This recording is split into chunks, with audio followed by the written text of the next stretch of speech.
오늘은 사도 요한이 우리 곁에 와서 무슨 말씀을 통해서 우리를 위로해 주시는가를 귀담아 들으면서 오늘 사도 요한은 자기와 친했던 베드로가 벌써 순교하고 안드레도 야고보도 거의 모든 12 사도들이 제자들이 다 순교하고 말았습니다. 이제 혼자 남아 있습니다.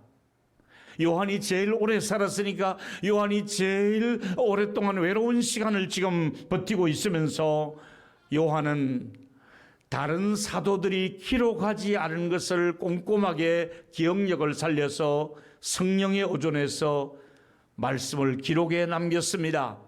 마태복음에 없는 이야기, 마가복음에 없는 이야기, 누가복음에 나오지 않는 얘기를 요한이 꼼꼼하게 기록을 남겼는데 그 중에 첫 번째 이야기가 요한복음 2장에 가나 혼인잔치집에 참여했으니 포도주가 모자라는 현장에서 이걸 해결하시는 예수님의 모습을 첫 번째 기적으로 기록을 남겼습니다. 여러분, 가나 혼인잔치집에 모자라는 포도주를 물을 가지고 예수님이 해결하는 이 장면을 옥스퍼드 대학의 학생들에게 교수님이 이걸 읽게 하고 이걸 한 문장으로 설명을 해보라 그랬더니 그 중에 어떤 학생이 답안지를 이렇게 써냈습니다.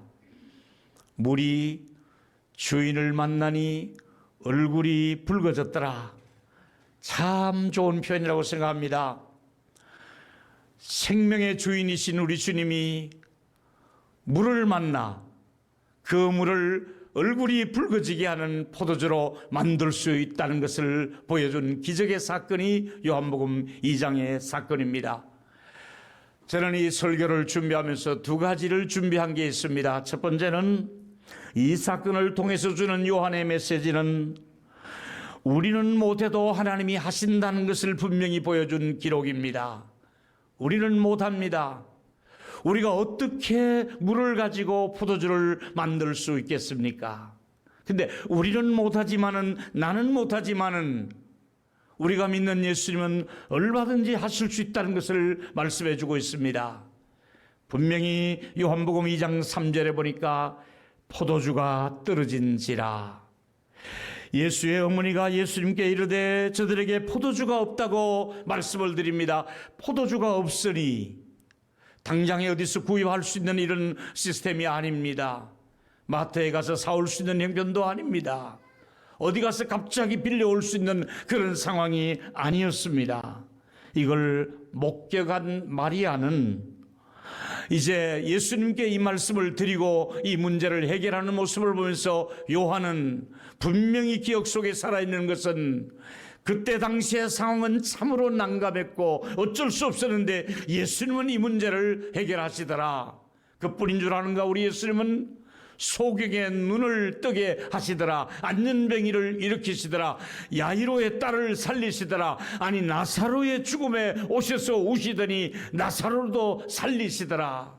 이런 우리가 도저히 못할 일을 예수님은 나서서 하시는 일을 일일이 목격을 하신 것입니다.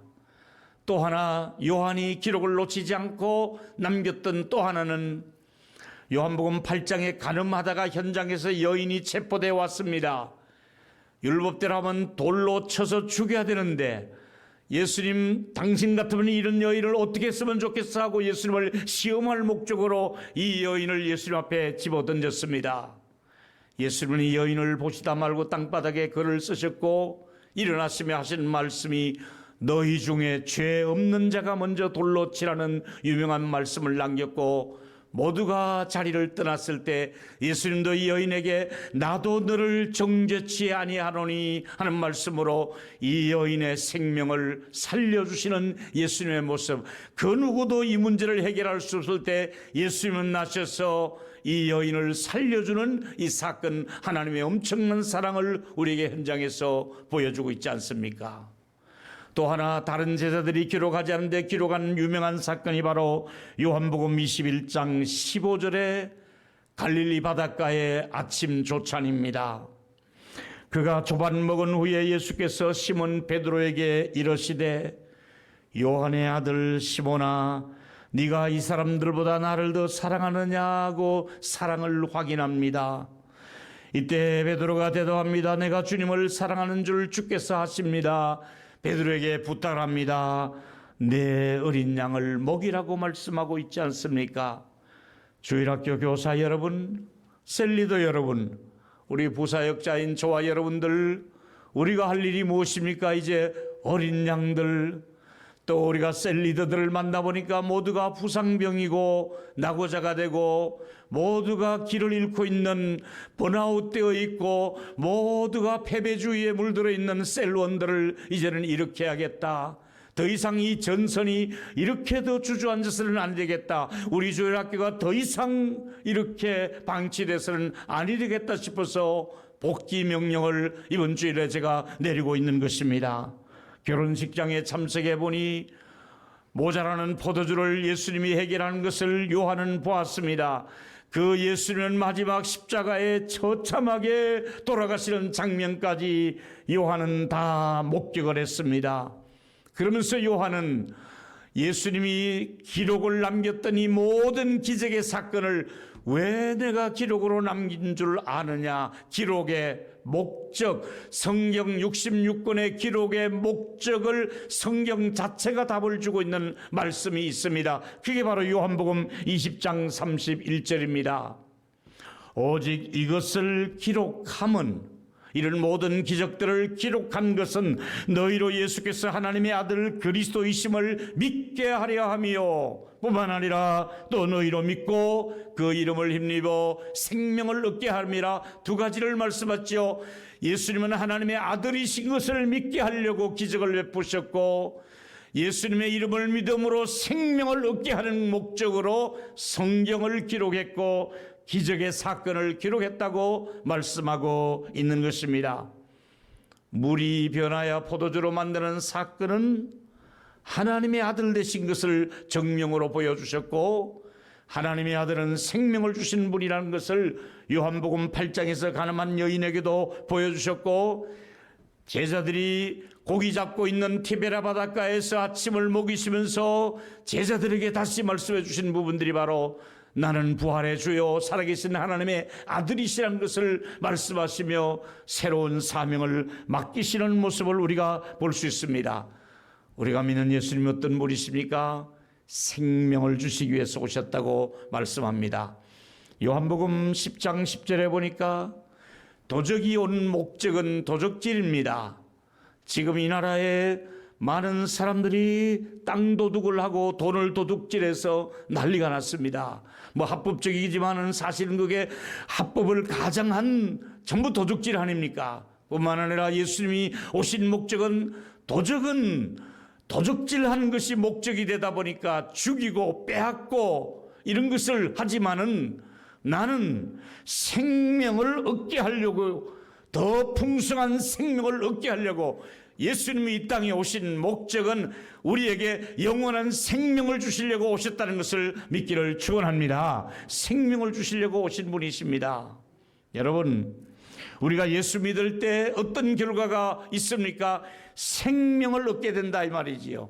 우리가 예수님을 믿을 때에 내가 기대하는 이상의 힘을 하나님이, 내가 생각지도 않았던 능력을, 내가 생각지도 않았던 지혜를 하나님이 주시면서 후히 주시고 넘치도록 주시는 아버지께 구하라고 말씀하고 있지 않습니까? 여러분, 우리가 하나님을 신뢰할 때 얻어지는 선물들이 다양합니다. 그 중에 하나가 그 이름을 의지한 사람에게 생명을 보장해 주겠다는 약속을 하고 있습니다. 여러분, 우리가 지금 코로나 팬데믹이 오랫동안 지속되는 가운데서도 내 생명을 내가 지키는 것이 아닙니다.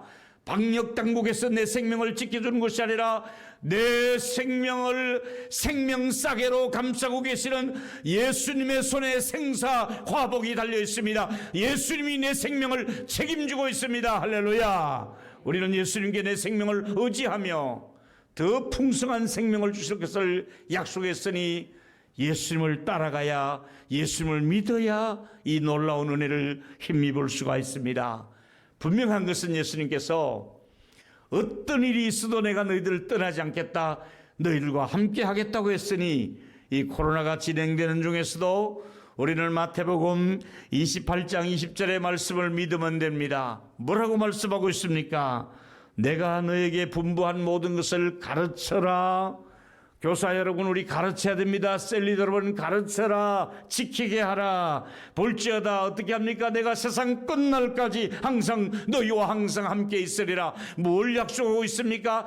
세상 끝날까지, 세상에서 무슨 일이 있더라도 끝날까지, 세상에 어떤 유행병이 있더라도 끝날까지, 세상에서 어떤 위협을 당하더라도 끝날까지 나는 너희들을 책임을 진다. 내가 너희들을 돌볼 것이다. 나는 너희들과 함께 할 것이다. 할렐루야. 하나님이 우리와 함께 할 것을 약속하고 있지 않습니까? 두 번째 얘기는 또 하나의 요한의 메시지 중에 하나가 살면서 부족한 것을 하나님이 채워주신다는 것을 말씀해주고 있지 않습니까? 다시 보십시오. 요한복음 2장 3절에 포도주가 떨어진지라.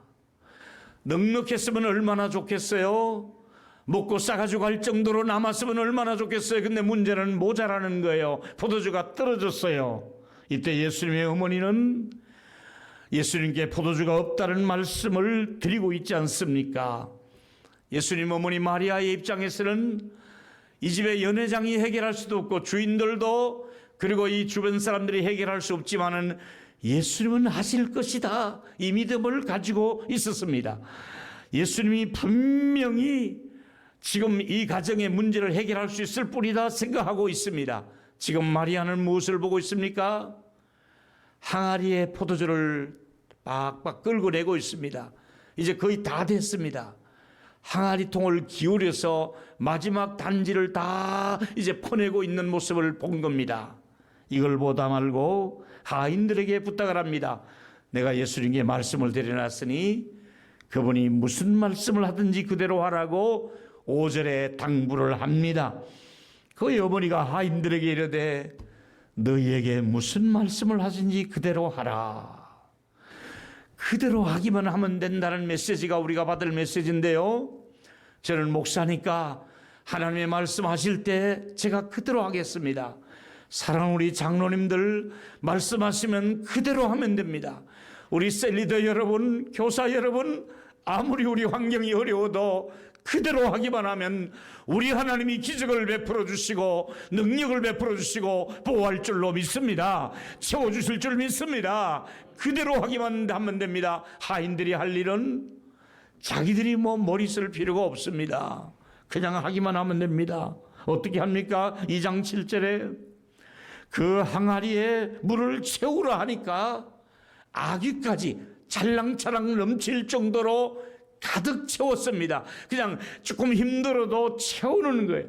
한두 번 물 떠와서 되는 일이 아니에요. 또 떠오고 또 떠오고 붓고 또 부어서 아귀까지 6 항아리를 채우니까 이제 연회장에서 떠서 갖다 주라는 겁니다. 아니, 이 물은 손 씻으려고 사용하는 물인데 이걸 연회장에 가져가라고요?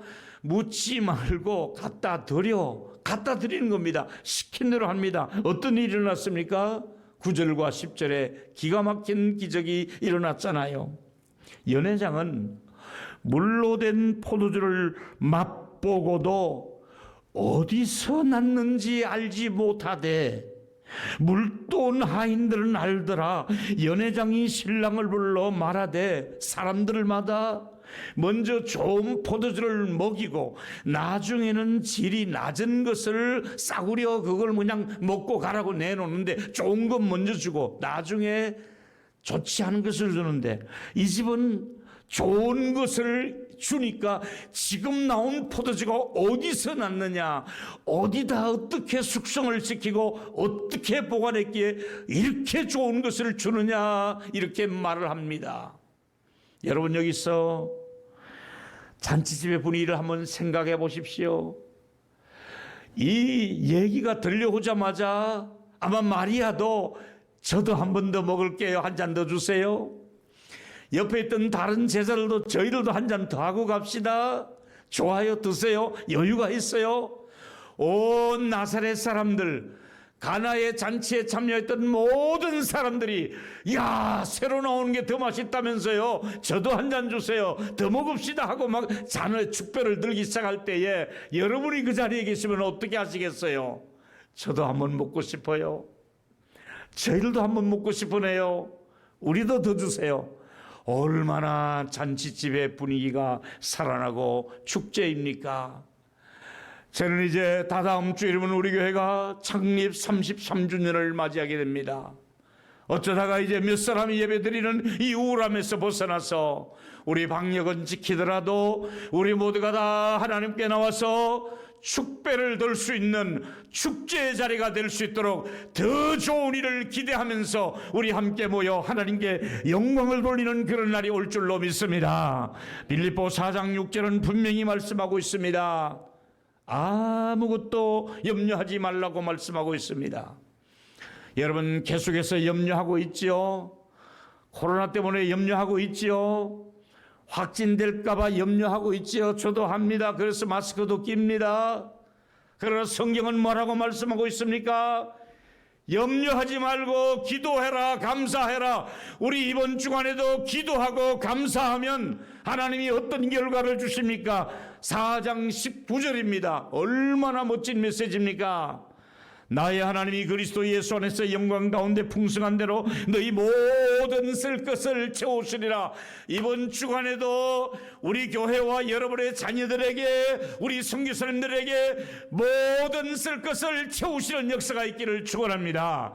이 설교를 방송으로 듣는 모든 분들에게도 쓸 것을 채워주시는 아버지의 손길이 여러분에게 풍성하게, 여러분의 모든 가정에 우리 자녀들에게 쓸 것을 채우시는 기적이 있기를 예수 이름으로 축원합니다.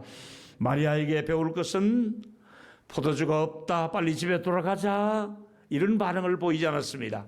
포도주가 없다, 이 집의 주인이 왜 이렇게 준비를 적게 했느냐, 포도주가 없다, 입에 좀 빌려올 데 없느냐, 이런 반응을 내놓지 아니하고 포도주가 모자라는 것은 모자라는 일이고 공급해 주실 분이 여기 오셨잖느냐, 이 잔치집에 다행히 예수님이 초청을 했잖느냐, 여러분 집에 예수님을 초청을 하셔야 되겠고, 여러분이 셀 모임을 열면 예수님을 초청하셔서 우리의 모자람을 예수님께 말씀을 드리면 되는 거예요. 여러분 얼마든지 주님은 그 문제를 해결하시고 도와주실 줄 믿습니다.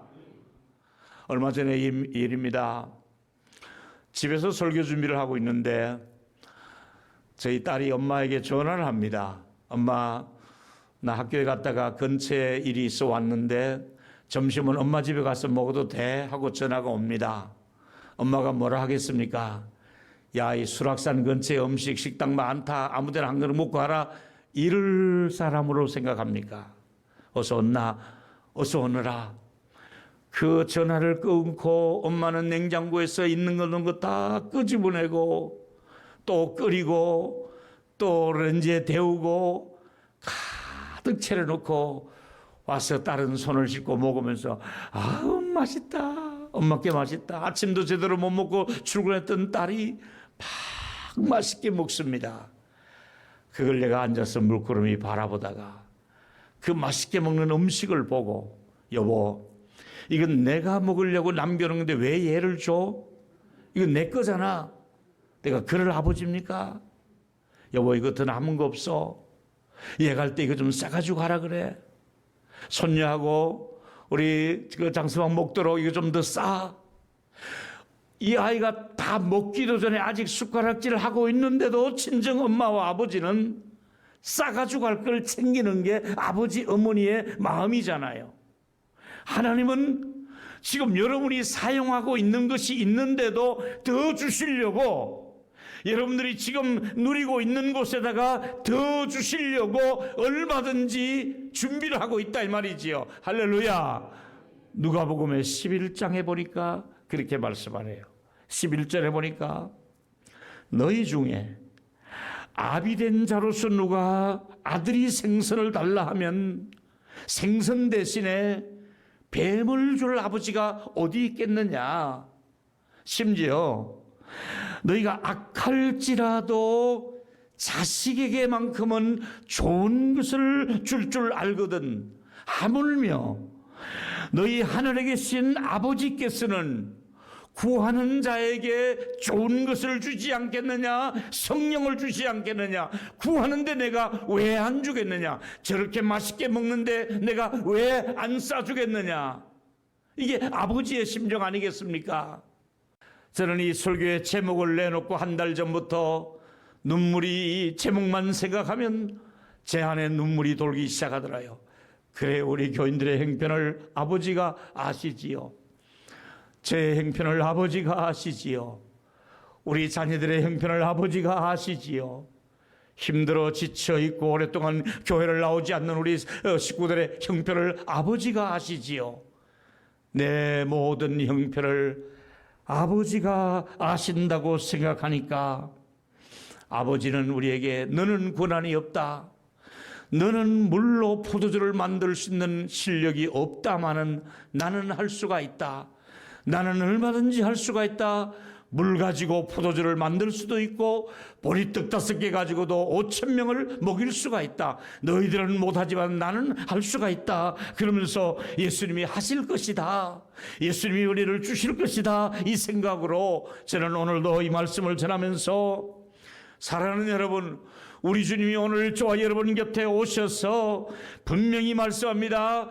에베소 3장 20절에 보니까 우리 가운데서 역사하시는 능력대로 주님은 역사하고 계시는데 어떻게 역사합니까? 우리가 구하거나 생각하는 모든 것에 더 넘치도록 능히 이루신다고 말씀하고 있습니다. 여러분 놀라지 마십시오.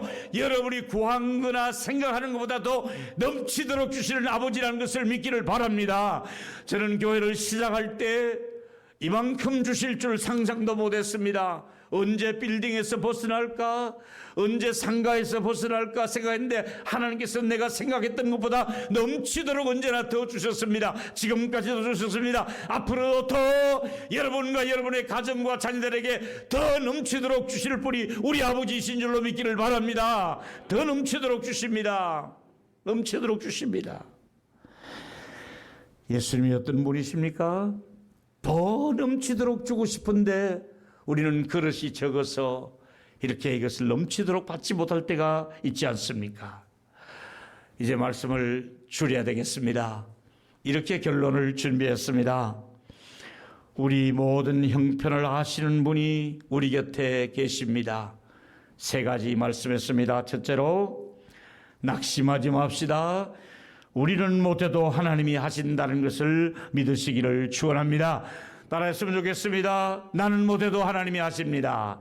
나는 못해도 하나님이 하십니다. 아멘 하시고요. 2번째, 걱정하지 마시기 바랍니다. 살면서 부족한 것이 보일 때마다 하나님이 채워주시기 때문입니다. 지금까지 채워주신 하나님 앞으로도 또 채워주실 줄 믿기를 바랍니다. 채워주시기 때문에 그렇습니다. 마지막은 성경을 기록한 목적을 말해주고 있습니다. 내가 왜 기록한 줄 아느냐? 하나님의 아들을 믿어라. 하나님의 아들은 생명을 주시는 분이다. 그 하나님의 아들을 믿고 생명을 누리되 풍성한 생명을 누리시면서 이번 한 주간에도 가나 혼인잔치집에 있었던 풍성한 축복이 여러분의 가문에도 우리 교회도 있기를 축원합니다.